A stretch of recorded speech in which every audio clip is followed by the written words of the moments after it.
우리는 지금 사순절을 지나고 있습니다.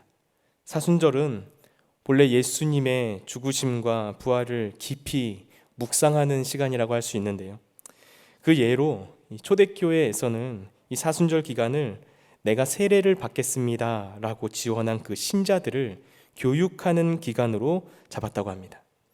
그래서 죄가 무엇인지, 그 죄 때문에 예수님께서 왜 십자가에서 죽으셔야만 했는지, 그리고 주님의 십자가 죽으심과 부활로 인해서 우리에게 어떤 승리가 주어지게 되었는지 금식하고 또 금언하고 또 절제하면서 훈련을 받았던 것이죠. 오늘 사순절 네 번째 주일을 지나고 있는 저녁입니다. 이 저녁에 저와 여러분이 한 자리에 나와서 주님을 예배할 수 있다는 것이 복이요 은혜인 줄로 믿습니다. 왜냐하면 우리가 우리의 힘으로 이 예배의 자리에 나온 것이 아니라 주님께서 저와 여러분을 택하시고 부르셔서 이 예배의 자리로 인도해 주셨기 때문입니다. 우리 다 같이 그러한 마음을 가지고 좌우에 계신 분들과 한 번 더 인사하겠습니다. 주님께서 우리를 부르셨습니다. 하나님이 우리를 사랑하십니다. 아멘. 오늘 누가복음 14장 25절에서 35절까지의 말씀을 근거로 제자입니까? 라는 말씀의 은혜를 나누겠습니다. 아르헨티나의 영적 갱신 운동을 주도한 후안 카를로스 오르티즈 목사님의 저서 가운데 디사이플이라는 제목의 책이 있습니다. 이 책이 우리말로 제자입니까? 라는 제목으로 번역되었고요. 상당히 오래된 책인데 요즘에도 재번역이 돼서 출간되었던 것 같더라고요. 몇 년 전에요. 이 책의 저자인 이 오르티즈 목사님이 아르헨티나에서 아주 큰 교회 성장을 맛보았습니다. 그런데 어느 순간에 그 성장이 부흥이 아니구나 라는 사실을 성령님께서 깨닫게 해주셨다고 해요. 이 오르티즈 목사님이 제자입니까? 라는 책의 서문에서 그때 그 경험을 이렇게 기록해 놓았는데요. 성령께서 나를 깨뜨리기 시작했다. 그분의 첫 말씀은 이것이었다. 너는 코카콜라 회사가 코카콜라를 파는 것과 똑같은 방식으로, 리더스 다이제스트가 잡지와 책을 파는 것과 똑같은 방법으로 복음을 전하고 있다. 학교에서 배운 술수만 쓰고 있을 뿐 내가 하는 일에는 나의 손길이 전혀 드러나질 않는다. 나는 할 말을 잃었다. 그 다음에 주님은 두 번째 말씀을 하셨다. 너는 잘하고 있질 않다. 내 생각에 내가 교인 수를 200명에서 600명으로 늘렸다고 해서 잘하고 있다고 생각하는 모양인데 그것은 잘하는 것이 아니라 살이 쪄가는 것이다. 이 목사님은 이렇게 자신의 목회에 대하여 진지하게 평가한 후에 중대한 결심을 하고 교회를 사임했다고 합니다. 그리고 바로 이 제자입니까? 라는 책을 썼다고 해요. 이 책에서 오르티즈 목사님이 말하는 제자란 스승의 삶을 살도록 요구받은 사람입니다. 그리고 오늘날 교회가 해야 할 일은 단순히 교회에 다니는 신자들을 많이 확보하는 게 아니라 제자를 만드는 일이다 라고 말을 해요. 여러분, 우리는 주님의 제자가 되어야만 합니다. 그리고 성경은 주님의 제자가 되는 길에 대하여 아주 많은 부분에서 끊임없이 이야기를 하고 있어요.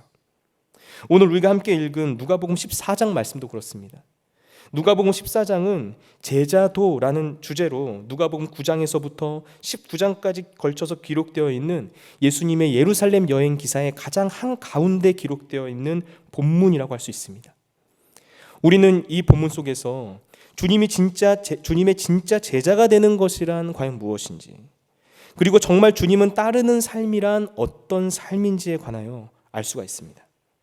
오늘 우리 다 같이 오늘 본문 누가복음 14장 25절 말씀을 한번 읽어보겠습니다. 14장 25절 말씀입니다.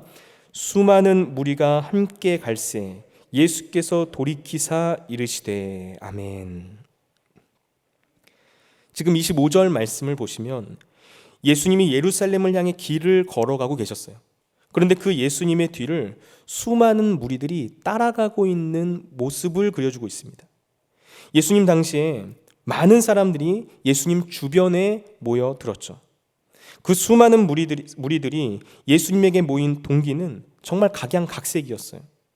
예수님께서 행하신 이적과 기사에 대한 어떤 호기심 때문에 모여든 사람도 있었고요. 예수님이 로마의 압제로부터 우리를 구원해 줄 어떤 정치적 메시아일 거다라는 사실을 직감하고 모여든 사람도 있었습니다. 그리고 예수님께서 전하고 가르치신 그 수많은 말씀들에 감동을 받은 사람들도 있었을 거예요.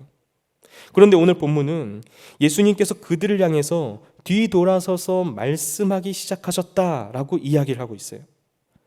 그런데 예수님께서 그들을 향해 돌이키시고 전하고 계시는 그 말씀의 내용들을 살펴보면 그 수많은 무리들이 예수님의 팬일지는 모르지만 주님의 제자들은 아니었구나 라는 사실을 알 수 있습니다. 대부분의 사람들이 그들이 이 땅에서 누리는 현세적인 축복 때문에 예수님을 따르고 있었던 거예요. 만약 그들이 원하는 바, 그들이 주님을 통해서 얻게 될 것들, 기대하는 것들이 충족되지 않으면 결국 이 사람들은 한순간에 주님을 떠나버리고 흩어져 버릴 것을 예수님께서는 알고 계셨던 것입니다.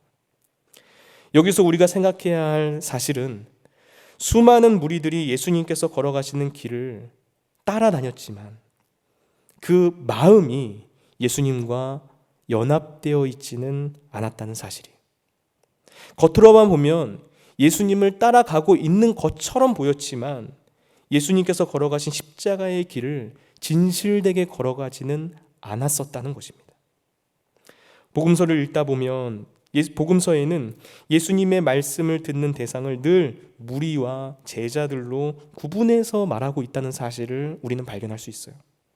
주님을 따르는 사람들, 예수님의 말씀을 듣는 사람들이 모두 다 제자는 아니라는 것입니다. 예수님을 따라다니고 예수님의 말씀을 듣는데 그들이 주님의 제자가 아니라면 그 사람들은 과연 무엇일까요? 그들은 그냥 예수님의 팬이라고 말할 수 있겠죠.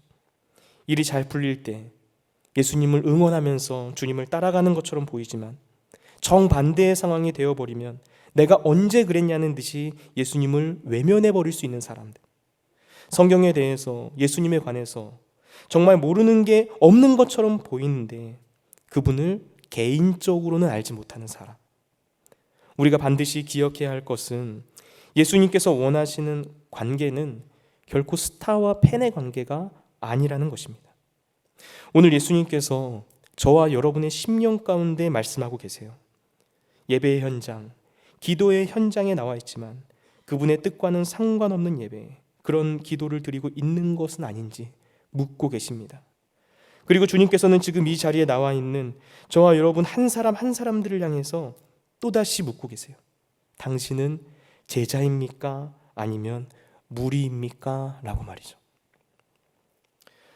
오늘 예수님께서는 예수님을 따르고 있는 그 사람들을 향해서 3번에 걸쳐서 말씀하십니다. 이런 사람은 능히 내 제자가 되지 못한다. 이런 사람은 능히 내 제자가 되지 못한다. 이런 사람은 능히 내 제자가 되지 못한다. 제자가 되기 위해 필요한 조건 3가지 방향성에 대해서 말씀하고 계신 거예요. 오늘 우리가 말씀의 은혜를 나눌 때 그리스도 예수의 제자가 된다는 것이 과연 무엇을 의미하는 것인지 깊이 생각하고, 그리고 그리스도 예수의 참된 제자가 되시기를 예수님의 이름으로 축원을 드립니다. 예수님의 참된 제자가 가지고 있어야 할 3가지 방향성 중에서 첫 번째, 사랑의 방향성입니다. 사랑의 방향성. 우리 다 같이 오늘 본문 말씀 26절을 한 목소리로 합독해 보도록 하겠습니다. 26절 말씀입니다. 무릇 내게 오는 자가 자기 부모와 처자와 형제와 자매와 더욱이 자기 목숨까지 미워하지 아니하면 능히 내 제자가 되지 못하고. 아멘. 지금 26절 말씀이 무엇을 말하고 있나요? 예수님께 오지 않는 사람이 예수님의 제자가 아니라는 것, 이것은 우리가 굳이 설명하지 않아도 너무나 당연한 사실로 받아들일 수 있죠. 그런데 예수님께로 온다라고 해서 모두가 다 예수님의 제자는 아니라는 사실을 이야기하고 있어요. 부모, 남편, 아내, 자녀, 형제, 자매, 심지어 자기 목숨까지도 미워하지 않는다면 능히 내 제자가 되지 못한다라는 거예요. 이런 사람은 예수님의 제자일 수가 없다라는 거죠. 여러분, 이 말씀 너무 무겁게 느껴지지 않나요? 이 말씀을 들으니까 숨이 턱 막히지 않으십니까? 굉장히 도전적인 말씀이죠. 이 말씀을 들으면 내가 도대체 어떻게 해야 하는 건지 마음속에 심한 갈등이 생겨납니다. 내가 얼마나 더 헌신하고, 내가 얼마나 더 충성하고, 내가 얼마나 더 주님 앞에 나아가야 하는 것인지 고민하게 돼요. 그리고 내가 사랑하는 가족과 나의 삶은 어떻게 되는 것일까 갈등하게 되죠. 그러면서 우리는 이 말씀대로 살아가기를 두려워하게 됩니다. 그래서 어떤 분들은 이런 종류의 말씀들이 성경에서 보이기 시작하면 성경을 안 보려고 해요. 안 들으려고 합니다. 들었는데도 못 들은 척 잊어버립니다. 26절 말씀을 정확하게 이해하기 위해서는 여기서 말하는 이 미워하다라는 표현의 의미에 대해서 한번 생각해 보는 게 좋을 것 같습니다. 복음서에는 병행 본문이라는 게 있습니다. 비슷한 내용의 본문이 다른 복음서에도 등장하는 거예요. 누가복음 14장 26절 말씀의 병행구는 마태복음 10장 37절입니다. 마태복음 10장 37절 말씀은 이렇게 말을 해요. 아버지나 어머니를 나보다 더 사랑하는 자는 내게 합당하지 아니하고 아들이나 딸을 나보다 더 사랑하는 자도 내게 합당하지 아니하며. 누가복음의 표현에 비해서 이 마태복음의 표현이 훨씬 더 부드러워졌죠. 누가복음에서 이 미워하다라는 말의 의미가 마태복음에서는 무엇보다 조금 덜 사랑하는 것이라는 의미로 순화되어서 표현된 거예요. 여러분, 우리가 여기서 생각해 볼 것은 이 사랑의 관계에 있어서 내가 더 사랑하는 것과 덜 사랑하는 것이 있다는 사실입니다. 다른 말로 표현하면 사랑에 우선순위가 있다는 거예요. 사랑의 우선순위가 있다는 말, 무슨 의미일까요? 우리가 믿고 따르는 예수 그리스도보다 더 사랑하는 것이 있어서는 안 된다라는 것입니다. 우리의 사랑의 방향성이, 그 사랑의 중심이 오직 주님께로 향해 있어야 한다는 거예요. 그런데 여러분, 여기서 나 예수님을 사랑하지 않습니다 라고 자신 있게 손들고 말할 수 있는 분 계신가요? 손들고 말하지 못하더라도 마음속으로 나 그렇게까지 예수님을 사랑하지 않는데 라고 고백하실 분 계신가요? 아마 이 저녁 예배 나오신 분들 중에는 그런 분들 안 계실 거예요. 우리가 주님을 사랑하지 않는 것이 아니라는 거예요. 그런데 우리는 이 말씀 앞에서 여전히 부담감을 느낍니다. 여전히 마음이 무거워져요. 왜 그럴까요? 내가 이렇게까지 하면서 믿어야 되나? 하는 생각이 들기 때문이죠. 많은 분들이 이 운동을 하거나 또는 언어 공부를 할 때 그 사람이 운동할 때 근력이 한순간에 늘어나는 것, 그리고 언어 공부를 할 때 그 언어 능력이 한순간에 상승하게 되는 그런 결정적인 순간들이 있다라고 말을 합니다. 근육이 붙는 결정적인 순간, 언어 능력이 한 단계 올라가는 결정적인 순간이 있다는 거예요. 내가 최선을 다해서 하루에 조금씩 운동을 하거나 언어 공부를 한다고 해서 저절로 근육이 붙고 언어 능력이 향상되는 것은 아니라는 겁니다. 그렇다면 언제 그 사람이 성장하게 되는가? 이렇게까지 해야 하나? 하는 생각이 들 때, 그때 한 번 더 하면 그때 성장한다는 거예요. 그때 한 번 더 운동하고 그때 한 번 더 공부하면 근육이 붙고 언어 능력이 상승하게 된다는 것입니다. 우리의 신앙 성장 역시 마찬가지죠. 이렇게까지 해야 하나? 그런 생각이 들 때 바로 그때가 내가 할 수 있는 최선 안으로 들어가는 순간이라고 할 수 있어요. 내가 하나님을 사랑하는데 그 사랑의 표현을 내가 이렇게까지 해야 하나? 하는 바로 그 순간, 바로 그때가 주님께서 기뻐하시는 최선의 순간 안으로 들어가는 때라는 것입니다. 여러분, 오늘 예수님께서는 주님을 향해서 이러한 사랑의 방향성을 가지고 있지 않은 사람은 능히 내 제자가 되지 못한다 라고 말씀하셨어요. 오늘 이 자리에 함께한 저와 여러분 모두가 이 세상에서 주님 한 분만을 가장 사랑하는 주님의 참된 제자가 되시기를 예수님의 이름으로 축원을 드립니다. 예수님의 참된 제자가 가지고 있어야 할 방향성 두 번째는 사명의 방향성입니다. 사명의 방향성.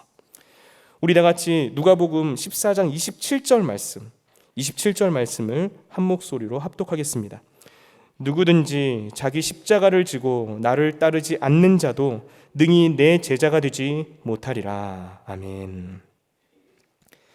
지금 예수님께서 가족들보다도 자기 자신보다도 주님을 더 사랑해야 한다라고 말씀하신 후에 자기 십자가를 지고 나를 따라야 한다라고 말씀하셨어요.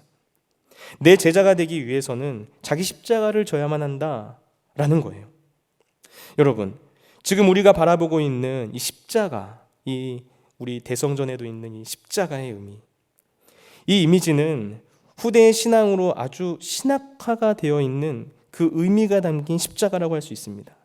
우리는 이 십자가를 떠올리고 그 십자가를 바라보게 되면, 그 십자가를 묵상하게 되면 예수님의 죽으심과 부활에 관해서 생각하게 되고 그 주님에 대해서 깊이 묵상하게 되죠.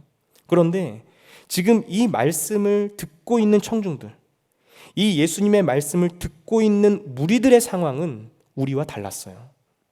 당시 이 말씀을 듣는 수많은 무리들의 귀에 십자가라는 단어가 들리게 되었을 때 그 십자가의 의미는 참혹하게 죽음을 맞이하는 로마의 사형틀로 이해가 되었습니다.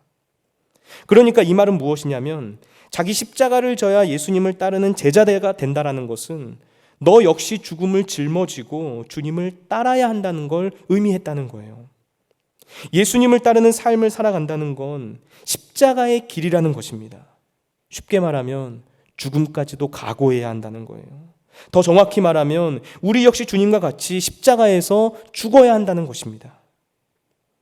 여기서 예수님이 말씀하신 자기 십자가를 지라는 것은 나 자신의 죽음, 곧 자아의 죽음을 의미하는 거죠. 이것은 내 육신의 죽음을 말하는 그런 단순한 차원의 이야기가 아닙니다. 내 뜻과 내 계획, 내 감정, 내 생각, 내 의지, 이 모든 것들, 나로부터 시작되고 있는 모든 것들을 다 내려놓는 것을 의미해요. 내가 주님 안에서 죽고 주님이 내 안에 살아 계셔서 역사하셔가지고 나로부터 시작되는 모든 것들을 다 내려놓게 되고 하나님의 뜻과 하나님의 계획과 하나님의 마음과 하나님의 생각을 따라 살아가는 사람으로 변화되어야 한다는 것입니다. 제가 설교를 하다 보니까 자연스럽게 깨닫게 된 사실이 하나가 있었어요. 그것은 설교라고 해서 다 같은 설교가 아니구나 라는 것입니다. 무슨 말일까요? 회중이 좋아하는 설교가 있고 회중이 싫어하는 설교가 있더라고요. 대부분 치료받을 것입니다. 회복될 것입니다. 기적이 일어날 것입니다. 하나님께서 여러분을 사랑하십니다. 이런 주제로 설교를 하면 아멘 소리가 저절로 나옵니다. 숨만 쉬어도 아멘 소리가 나와요. 그런데 우리가 좋아하고 듣고 싶어하는 설교가 바로 이런 거라고 할 수 있죠. 그런데 오늘 우리가 지금 나누고 있는 이 주제처럼 제자의 길을 걸어가야 합니다. 헌신해야 합니다. 충성해야 합니다. 십자가의 길을 걸어가십시오. 이런 설교를 하면 아멘 소리가 들리기는 들리는데 조금 이상한 아멘 소리가 들려요. 들으면 왠지 부담스럽고, 그래서 듣고 싶지 않고 피하고 싶은데 예배를 드리고 있고 들리긴 들리니까 아멘은 해야겠고 하는 그런 상황에서 들리는 아멘 소리가 나오는 거예요. 여러분, 왜 그럴까요? 왜 우리에게 십자가를 짊어지라는 말이 이렇게 부담스럽게 느껴지는 걸까요? 왜냐하면 아직도 우리에게는 내가 중요하기 때문이죠. 내가 잘 되고 내가 좋은 것을 얻고 내가 하고 싶은 것을 하는 것이 아직도 더 중요하기 때문이에요. 주님의 영광이 과연 나에게 무엇을 줄 수 있을지, 그리스도 예수의 복음이 과연 나의 삶 가운데 어떤 유익을 안겨다 줄지 우리는 여전히 그것만을 보고 있기 때문입니다. 그러나 우리가 절대로 잊지 말아야 할 것이 있습니다. 주님의 사랑이 우리에게 주는 아주 필연적인 것이 있다는 거예요. 그것은 바로 자아의 죽음입니다. 내가 죽게 되는 거예요. 내가 죽고 그리스도 예수께서 사시는 것입니다. 이것을 다른 말로 바꾸면 하나님 중심의 삶으로 변화되는 것이라고 말할 수 있어요. 나를 사랑해서 그 아들을 십자가에 내어주신 하나님의 사랑 때문에 그 하나님을 사랑하게 되는 삶을 살게 되는 거예요. 하나님을 사랑하니까 내가 중심이 되지 않고 하나님이 중심이 되는 삶을 살게 되는 것입니다. 여러분, 다들 사랑해 보셨죠? 왜 한 번도 해본 적 없는 표정으로 모두 사랑해 보시지 않았나요? 사랑하면 내가 아니라 내가 사랑하는 그 사람에게 유익한 것을 주려는 그런 마음의 갈망 생기지 않던가요? 지금 주님께서는 바로 이 사실을 말씀하고 계신 거예요. 십자가를 지는 것, 우리에게 주신 사명, 이건 무겁고 힘들고 어려운 게 아니다. 우리에게 주님을 향한 사랑이 있다면 그 사랑 때문에 우리는 십자가 앞에서 우리 자신을 벗어버리고 주님을 위해서 살아갈 수 있다라는 것입니다. 주님이 우리 인생의 유일한 목적이자 의미가 된다는 거예요. 문제는 우리를 향한 주님의 사랑은 단 한순간도 변하지 않는데 우리가 변한다는 거죠. 시간이 지날수록 점점 무뎌지고 익숙해져서 적당히 타협하게 되고, 그래서 예전에 뜨거웠던 그 열정과 사랑이 식어버리는 그런 안타까운 일들이 우리에게 일어나는 게 문제라고 할 수 있는 거예요. 오늘 이 말씀을 듣는 저와 여러분 모두가 나 중심으로 살았던 인생의 중심축을 하나님께로 옮기시기 바랍니다. 주님을 향한 뜨거운 사랑을 다시 회복하시기를 바랍니다. 그래서 주님께서 주신 사명을 능히 감당하게 되시기를 예수님의 이름으로 축원을 드립니다. 주님의 참된 제자가 가지고 있어야 할 방향성, 세 번째는 소유의 방향성이 소유의 방향성. 오늘 본문 33절 말씀, 누가복음 14장 33절 말씀을 다 같이 한 목소리로 읽도록 하겠습니다. 이와 같이 너희 중에 누구든지 자기의 모든 소유를 버리지 아니하면 능히 내 제자가 되지 못하리라. 아멘. 예수님은 내가 가지고 있는 모든 소유, 모든 것들을 다 포기하지 않으면 예수님의 제자가 될 수 없다라고 말씀하셨어요. 이 말씀을 통해서 우리가 분명히 알아야 할 내용이 있습니다. 예수님을 따르는 것, 예수님의 제자가 된다는 것은 내 삶에 무엇 하나를 더하는 것이 아니라는 사실이에요. 예수님을 믿는다는 건 지금까지 이어져 온 내 삶에 무엇 하나를 더 얹어놓는 것이 아니라는 것입니다. 우리는 바로 이 사실을 착각해서는 안 된다는 거예요. 오늘 본문에서 예수님이 하시는 말씀, 우리가 가지고 있는 소유를 포기하라는 이 말씀 속에 전제되어 있는 사실이 하나 있어요. 그것이 과연 무엇일까요? 저희 집에 아이가 둘 있습니다. 큰 아이가 주안이, 둘째가 주원이에요. 첫째가 딸이고 둘째가 아들입니다. 그런데 이 아이들을 볼 때마다 제가 느끼는 건 정말 놀랍다. 어떻게 한 배에서 나왔는데 이렇게 다를까라는 거예요. 첫째 아이가 이제 여자아이인데 얘는 과자라든가 장난감이라든가 무언가를 주면은 여기서 자기한테 필요한 딱 한 가지만 가져가요. 아무리 많은 것을 펼쳐놔도 그 중에서 나한테 필요하다고 느껴지는 그 딱 한 가지만 손에 쥐는 거예요. 그런데 둘째 아이가 이제 남자아이인데요. 얘는 조금 달라요. 과자가 됐든 장난감이 됐든 자기 손에 움켜쥘 수 있는 최대한 많은 양을 손에 쥐어집니다. 저거는 못 들 것 같은데 싶은 것도 어떻게 해서든지 끌어안고 다 자기가 가지려고 하는 거예요. 이 두 아이들이 이렇게 다릅니다. 그런데 너무나 다르면서도 이 아이들에게 또 같은 점이 하나 있더라고요. 그 같은 점이 뭔지 아세요?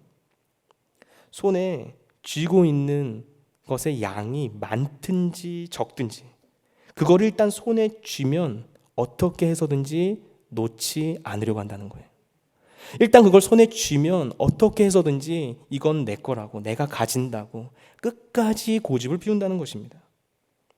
그런데 신기하게도 이 아이들이 자기가 손에 쥐고 있던 것들을 한순간에 놓아버리는 순간이 있어요. 언제일까요? 내가 손에 쥐고 있었던 것보다 더 좋은 것을 보게 되면, 더 좋은 것을 발견하게 되면 언제 그랬냐는 듯이 손에 쥐고 있던 것, 움켜쥐고 있었던 것 다 내버리고 그 새로운 것을 지우려고 합니다. 여러분, 지금 예수님께서 자기의 모든 소유를 버리지 아니하면 능히 내 제자가 되지 못한다라는 이 말씀, 우리가 다시 한번 곰곰이 묵상했으면 합니다. 예수님께서는 지금 우리에게 가지고 있었던 모든 것들을 다 포기하라고만 말씀하시는 게 아닌 거예요. 지금 예수님께서는 우리가 손에 꽉 움켜쥐고 있는 어떤 것, 바로 그것들보다 더 존귀하고 가치 있는 것이 있으니 그것을 잡아라 라고 말씀하고 계시다는 것입니다. 우리가 소중하고 가치 있다고 생각하는, 그래서 내 손에 꽉 움켜쥐고 있는 그 모든 것들과는 비교도 할 수 없는 것을 너희에게 줄 테니 손에 쥐고 있는 그거 내버려라 라고 말씀하고 계시는 거예요. 그리스도 예수를 따르기 위해서 내가 손에 쥐고 있는 모든 것들을 내려놓는 사람, 그 사람에게 하나님께서는 더 존귀한 것을 유업으로 주십니다. 그것이 무엇일까요? 바로 예수 그리스도죠. 그 예수님을 우리 손에 쥐어주시는 거예요.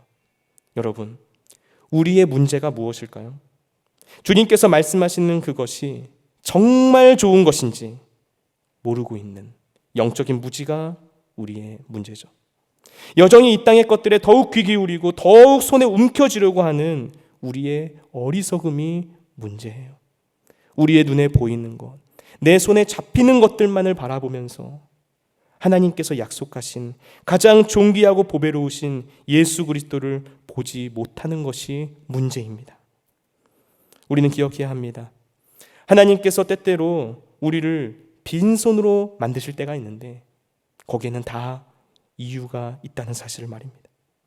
우리가 쥐고 있었던 것들을 하나씩 하나씩 내려놓게 만드실 때 그때는 이유가 있는 거예요. 우리를 가난하게 만드시는 이유가 있습니다. 그 이유는 우리에게 더 좋은 것을 주시기 위해서죠. 우리 손에 더 좋은 것을 쥐어주기 위해서입니다. 마태복음 5장 3절은 이렇게 말합니다.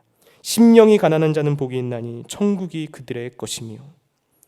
예수 그리스도를 통해 하나님의 나라가 우리에게 주어졌습니다. 하나님께서는 우리에게 그 예수 그리스도를 손에 쥐어주고 계세요. 예수님을 따르는 제자의 삶이란 내가 가지고 있었던 모든 것들을 다 버리고 그 자리를 예수님으로 채우는 삶을 의미합니다. 내가 가지고 있었던 모든 것들, 부, 명예, 나의 가족, 행복, 꿈, 나의 비전, 나 자신까지도 모든 것들을 다 버리고 예수님을 움켜쥐는 거예요. 예수님이 내 인생의 주인의 자리에 앉으시는 거죠. 예수님이 가장 고귀하고 존귀한 가치를 가지고 있기 때문에 이 세상에 그 무엇과도 비교할 수 없는 영원한 생명이 그분께 있다는 사실을 깨닫고 그 주님을 붙잡는 인생이 되는 것입니다.